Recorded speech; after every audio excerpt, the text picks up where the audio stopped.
Shanghai ताउन तंजीम का अहम तरीन इजलास कल और परसों पाकिस्तान में होने जा रहा है और जहां स्ट्रेटेजिकली इस इजलास की बड़ी इंपॉर्टेंस है, वहीं इस कॉन्फ्रेंस की एक अपनी मुआशी भी एक अहमियत है, चूँकि पाकिस्तान इन ममालिक के साथ जो तमाम मेंबर ममालिक हैं सिर्फ 24.6 अरब डॉलर्स की तजारत कर रहा है, उसमें भी 22 अरब डॉलर सिर्फ पाकिस्तान और चीन के दरमियान तजारत का हजम है। तो दीगर ममालिक के साथ किस तरह से अपने इस तजारती हजम को बढ़ाया जा सकता है, इम्पोर्ट और एक्सपोर्ट का सिलसिला किस तरह से तेज़ किया जा सकता है, साइड लाइन्स पर होने वाली मुलाकातें किस हद तक माशी इस्तेहकाम की जानिब पाकिस्तान को लेकर जा सकती हैं, इस पर हम गुफ्तगू करेंगे। आबिद सुलैरी साहब हमारे माशियात हमारे साथ मौजूद हैं। आबिद साहब बहुत शुक्रिया सर, प्रोग्राम के लिए आपने वक्त निकाला। अब ये SCO इस वक्त पाकिस्तान को इकनॉमिक फ्रंट पर किस हद तक मदद दे सकती है, सपोर्ट दे सकती है, चूँकि हम देख रहे हैं कि चाइना के अलावा जो दीगर ममालिक हैं इसमें उनके साथ पाकिस्तान की ट्रेड ऑलमोस्ट ना होने के बराबर है।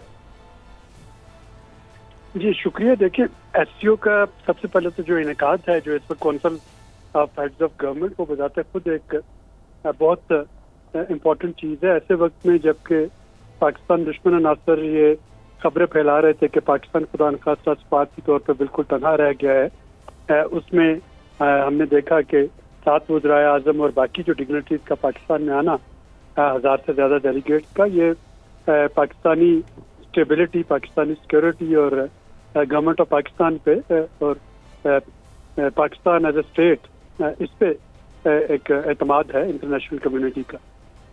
जब बात करते हैं इसमें मुआशी अपॉर्चुनिटीज की, तो थोड़ा सा SCO का आपको कंपोजिशन देखना होगी।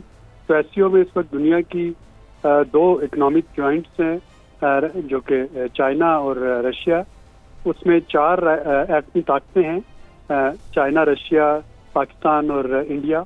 और उसमें अगर आप मजीद देखें तो 2 ममालिक ऐसे हैं जिन पे कि इस वक्त सैंक्शंस का जिनको सामना है, रशिया और ईरान को। चाइना पे टैरिफ्स का जो है वॉर वो जारी है। यही वजह है कि इस वक्त इस टाइमिंग को जब हम यूक्रेन कॉन्फ्लिक्ट को नज़र से देखें, इसमें गजा की जो बदकिस्मत सूरत हाल है उसके तनाजुर में देखें, तो ये एक अपॉर्चुनिटी बन रही है। रशिया को अपनी तिजारत डाइवर्ट करनी है, ईरान जो है वो बार्टर ट्रेड चाह रहा है, उसको अपनी तिजारत डाइवर्ट करनी है। चाइना जो है अगर उसकी EVs और ग्रीन टेक्नोलॉजीज बाकी दुनिया में टैरिफ बढ़ रहे होंगे तो उसको अपनी तिजारत डाइवर्ट भी करनी है, और जो सप्लाई चेन है वो भी उसको डाइवर्ट करनी है। इसको आप मजीद डाइसेक्ट करें तो इंडिया और रशिया की ट्रेड जो है वो ऑलरेडी काफ़ी ज़्यादा है एनर्जी में। इंडिया और चाइना में आर्क राइवल होने के बावजूद टेरिटोरियल इश्यूज पे उनकी ट्रेड जो है वो स्टेबल है, और इंडिया और ईरान की ट्रेड भी स्टेबल है। तो ऐसे में पाकिस्तान के पास एक ऑप्शन बचती है कि ये तीनों मुल्क जिनकी मैंने बात की, चाइना, रशिया और ईरान, ये डी डॉलराइजेशन चाह रहे हैं। ये चाह रहे हैं कि इनके जो इकोनॉमिक सिस्टम है उस पर डॉलर की डिपेंडेंसी कम से कम हो, ताकि जो इस वक्त मगरबी ब्लॉक का प्रेशर है वो कम किया जा सके। पाकिस्तान को ये सूरत हाल इसलिए फ़ायदा पहुंचाती है कि हम चाहते हैं कि हमारे जो इम्पोर्ट है वो डॉलर में ना हो, ताकि हम पे जो फॉरेन एक्सचेंज रिजर्व्स है वो प्रेशर में ना आए।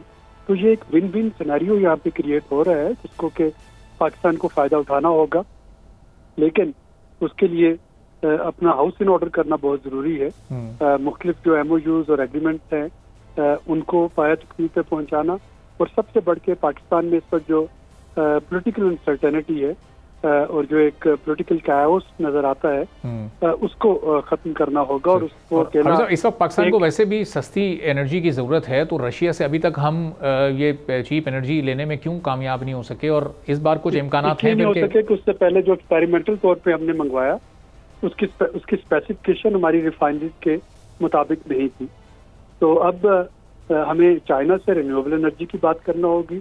रशिया से जब हम एनर्जी की बात करेंगे, जाहिर हम पे हमारे मगरबी दोस्त ममालिक की तरफ से प्रेशर आएगा, लेकिन उस प्रेशर को हमें यही कह के ईज ऑफ करना है कि अगर यूरोपियन यूनियन जो है वो अभी तक रशिया से तेल जो है वो ले रही है, जब उन्होंने गैस जो है वो बंद की, तो पाकिस्तान को मजबूर नहीं किया जा सकता कि पाकिस्तान रशिया के साथ आगे ना जाए। जाहिर है कि इसमें हमें अपनी रिफाइनरीज की जो कैपेसिटीज हैं और जो स्पेसिफिकेशन है टेक्निकली उनको मद्देनजर रखना होगा। लेकिन पाकिस्तान के पास इस वक्त एक चांस मौजूद है कि वो चाइनीज युआन में जो है वो या बार्टर सिस्टम पे ट्रेड कर सके इस वक्त ईरान, चाइना और रशिया से। सब्सक्राइब करें और बेल दबाएं ताकि कोई खबर रह न जाए।